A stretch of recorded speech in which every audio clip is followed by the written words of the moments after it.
We have so much to talk about. We have so much to laugh about.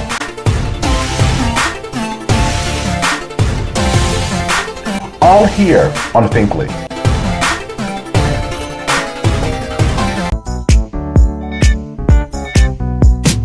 Hi, this is Grammy-nominated Lavelle Crawford. You know me. But you are watching my man, Michael Finkley, on the Michael Finkley Show. Keep watching. His brother going to play. On the next Michael Finkley. His TikTok video won our hearts over when we saw his grandmother embrace him for the first time in over 20 years. Dejarion Echols is with us as he talks about this emotional experience, how he was able to be released early from incarceration and now be an advocate for others. Next Finkley. Next.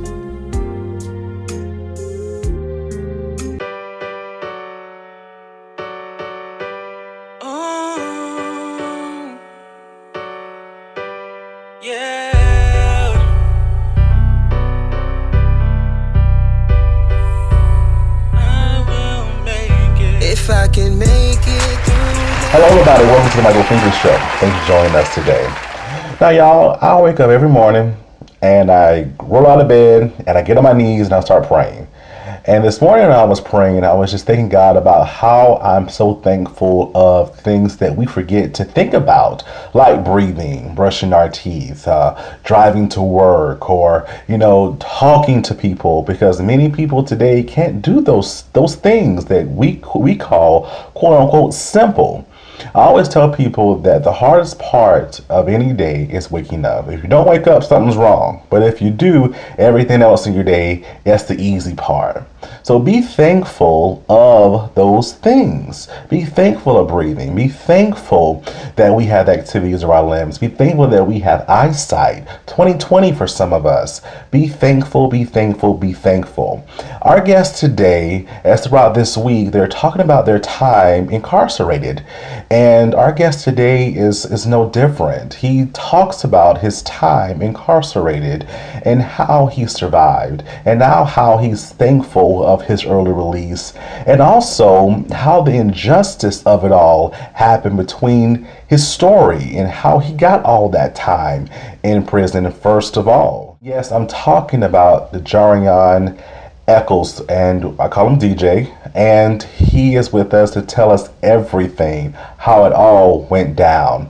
But at the end of the day, he's still thankful and grateful. Another show you don't want to miss. Back in a moment, everybody.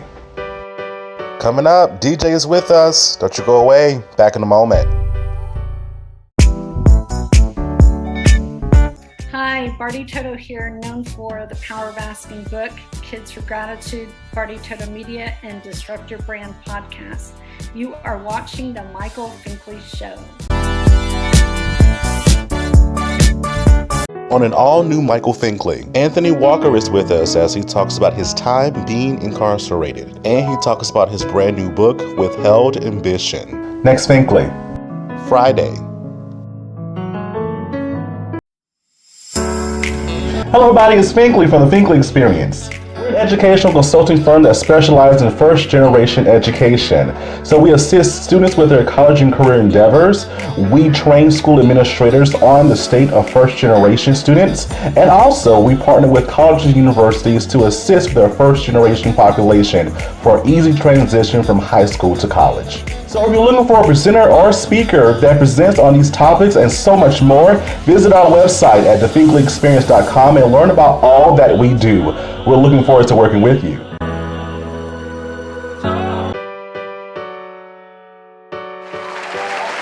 And hello everybody, welcome back to the Michael Finkley Show. Now my next guest, he has an incredible story. I saw his story on TikTok, and it's a story I know of triumph, overcoming, and patience and determination as well, but he's going to say it in his own words.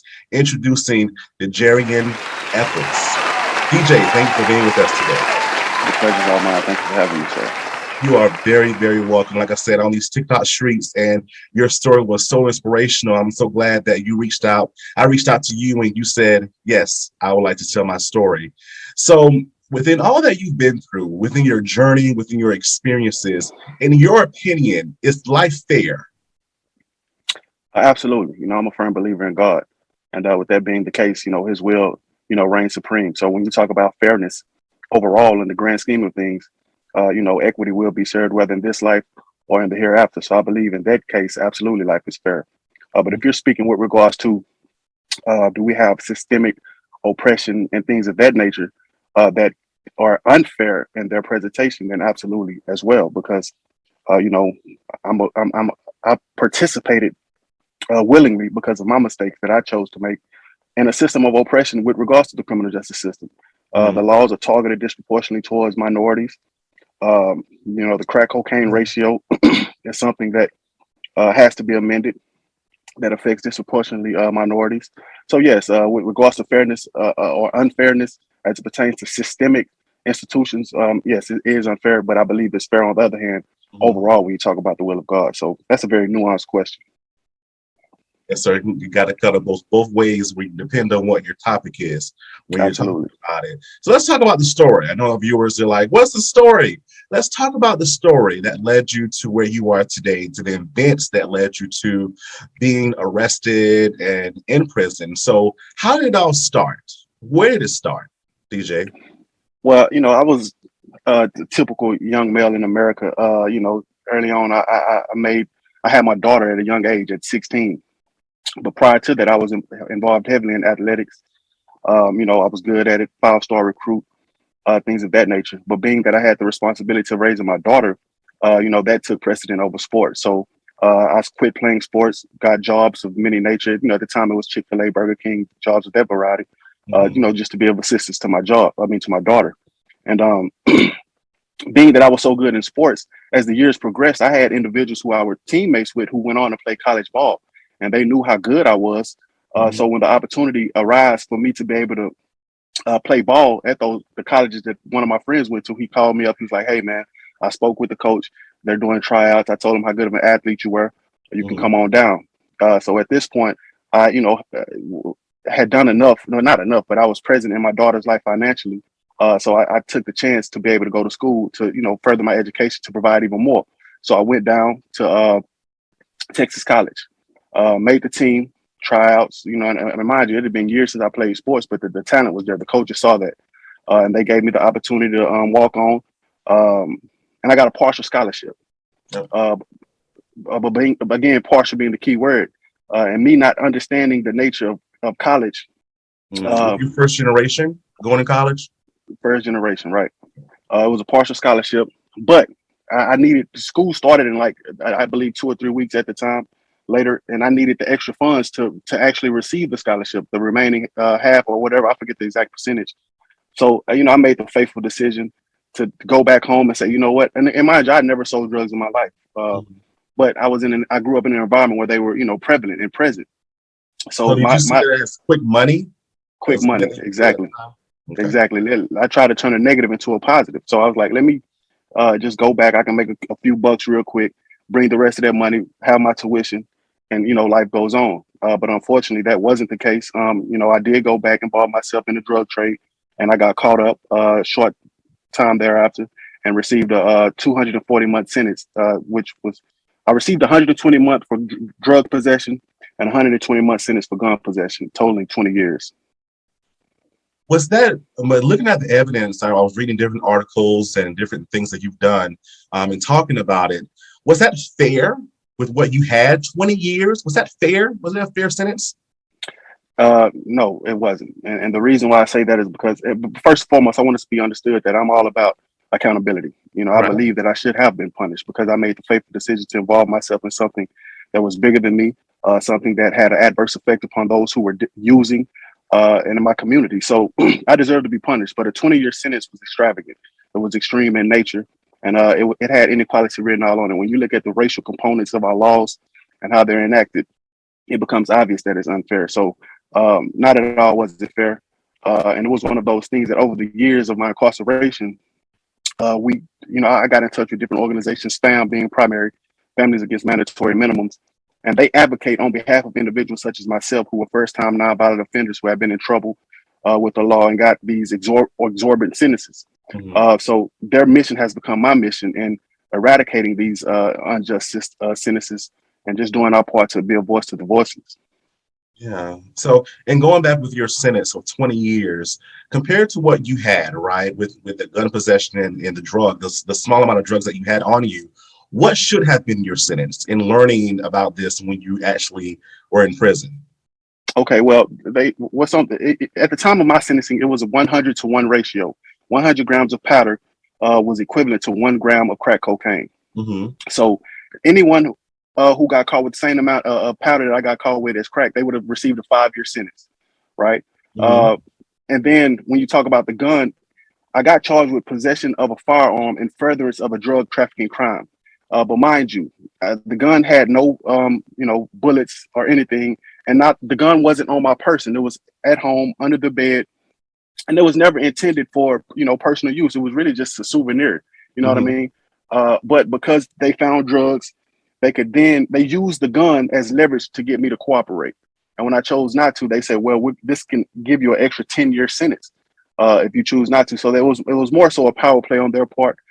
Because when you look at the technicalities of the law, I shouldn't have been charged with that extra 10-year sentence for the gun possession. So in all actuality, I should have received a 60-month sentence. And with that being the case, being that I was a first-time nonviolent offender, that would have qualified me for what was called the Safety Act, which allows the judge or the prosecutor to go under the 5-year sentence and possibly give me probation. So someone in my case, at the very least, I could have received probation if we were talking about equity within the system or equality within the system. So it went from a possible probation to doing a 240-month sentence. Wow. Next, DJ tells us how it feels to be back home. Don't you go away. Back in a moment. What's going on, you guys? You're watching the Michael Finkley Show. This is Brian Heath, educator, author, motivational speaker, and stage killer. Thank you for tuning in. Make sure you stay tuned in. Need a little motivation? Timothy Clifton is with us every week on Mondays to get your week started with a little motivation, all here on the Michael Finkley Show. Colors. What the? Oh, God. This one. Yeah, right, Marine. So I guess we don't stand for colors, huh? I'm sorry. I was starving. What was you eating on anyway? Let me put you on. This that Lucy's hoopie pie. Okay. Hey, but before you go, Marine, what can I get me one of those? Oh, at all the Super Target locations, Sergeant. Okay. And where can you get your chart sheet at in the morning? On your desk. As long as we track it. Keeping your skin flawless and clean is important, and I have the products just for you. Welcome to Mimi's Natural Pantry, where she specializes in homemade handcrafts, including lye and goat milk soaps, body butters, and sugar scrubs. All items are handmade products. All items have simple ingredients and are vegan friendly. In a world where you can barely pronounce many of the ingredients in your everyday products, Mimi's Back to Nature offers an alternative choice for those who are ready to get back into nature. Ready to order? Visit their website at mimisnaturalpantry.com. All orders over $50 have free shipping up to 25 pounds.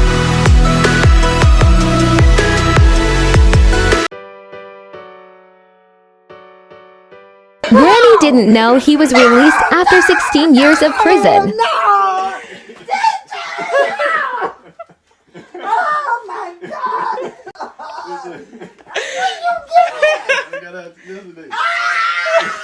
Were released on good behavior. How did that feel when you heard that news? Well, actually, what happened was good behavior played a part in it because you receive a certain, you're allocated a certain amount of time, good time for good behavior. But I was released due to the changes of the crack law, the retroactivity of it. Over the years, it went from 100 to 1. Then they did a -2 for all charges. And then I believe in 2018, they made retroactive the provision that allowed for me to come home. It went from 100 to 1 to 18 to 1. So being that the time that I would have received under the 18 to 1 guidelines would have differed slightly by like 2 years, but I didn't have 2 years left on my sentence. So therefore it kicked me out of the door immediately. So that's how I was able to come home, because the time that they took off my sentence, I didn't have left. So that's what enacted to me surprising my family and things of that nature. Because a lot of people wonder, well, how were you able to surprise your family? Well, because they didn't know that I was coming home. I didn't know when I was coming home because of the law. So when it happened, it was immediately, and the only person that knew was my oldest daughter. Gotcha. We saw the TikTok video of you celebrating with your grandmother. How was that? How was that interaction? I know it had to be a good feeling. I know.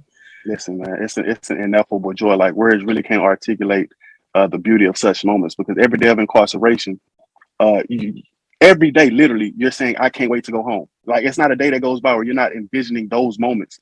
So when they finally take place, it's breathtaking, because it's everything and more that you hoped it would be. Again, I surprised my grandmother. Like, and it's a funny backstory to it, because I knew a day prior that I would be getting out. You know what I mean? I just didn't know when.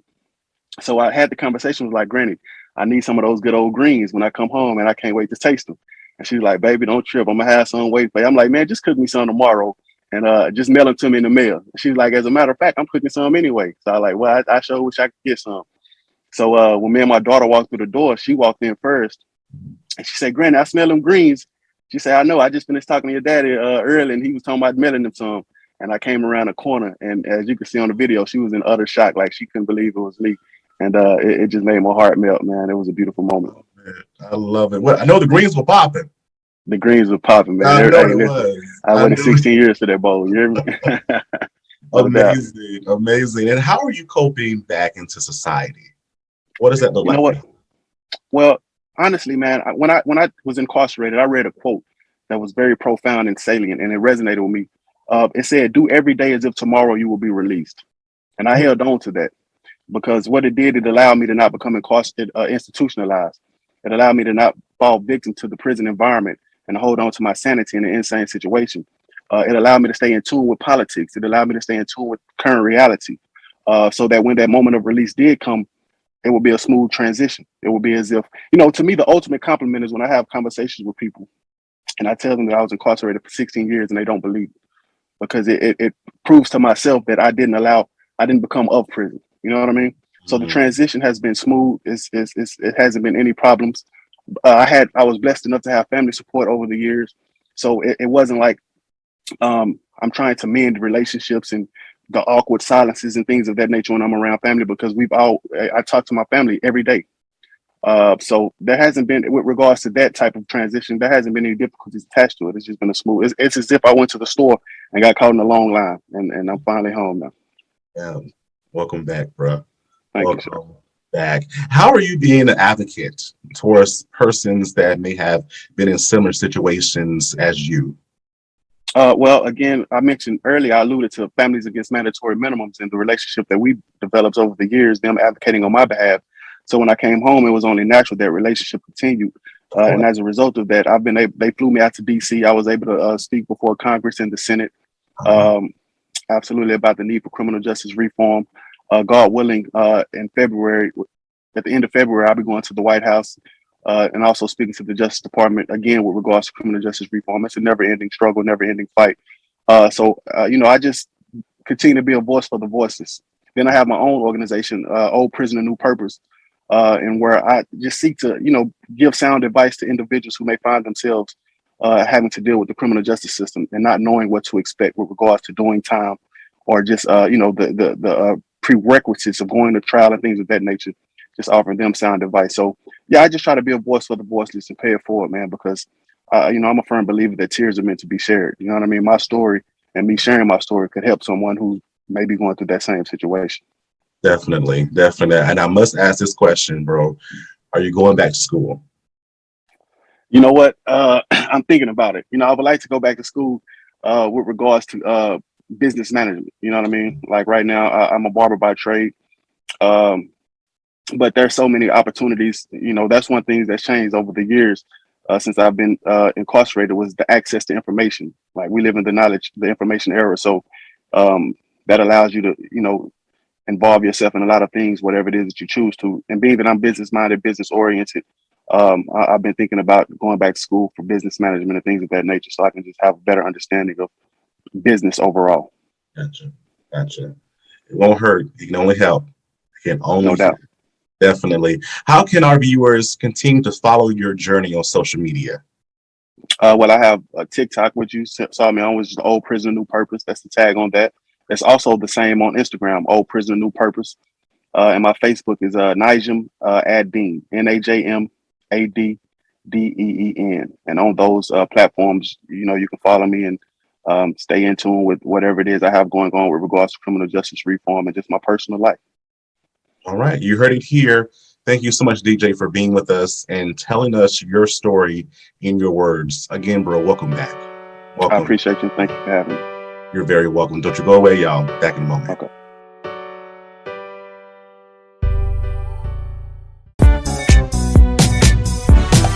Hey, how you doing? This is actor Keith Brown, and you're watching The Michael Finkley Show.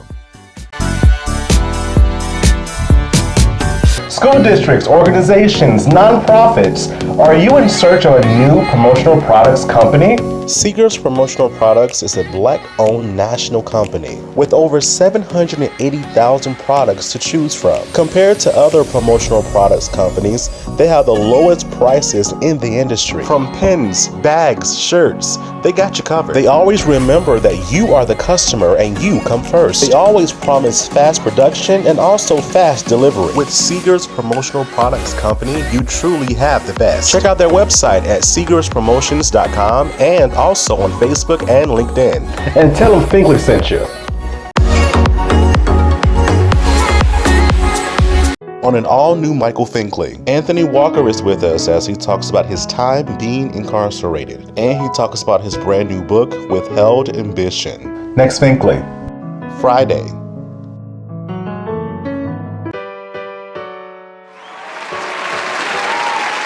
Hello everybody, welcome back to the Michael Finkley Show. I hope that you learned something from our guest today. Thank you so much, DJ, for being with us and telling us your story in your words. We appreciate you, sir. Thank you so much, and much success to you and your success in being an advocate for people as what you've been through with your experience. Thank you so much for all that you do. If you haven't already, please subscribe to our YouTube channel, The Michael Finkley Show. Ring that bell for notification. We'll see an email saying, hey, new content is uploaded. Please listen to us on Spotify and Apple Podcasts. And for more information about what we do here on the show, visit our website at michaelfinkley.show.com. Of course, visit us at YOU42, all of our content is there, and also there's some exclusive stuff coming your way, so don't miss out. Thank you so much for watching, and guess what? We'll see you next time. Have a good one.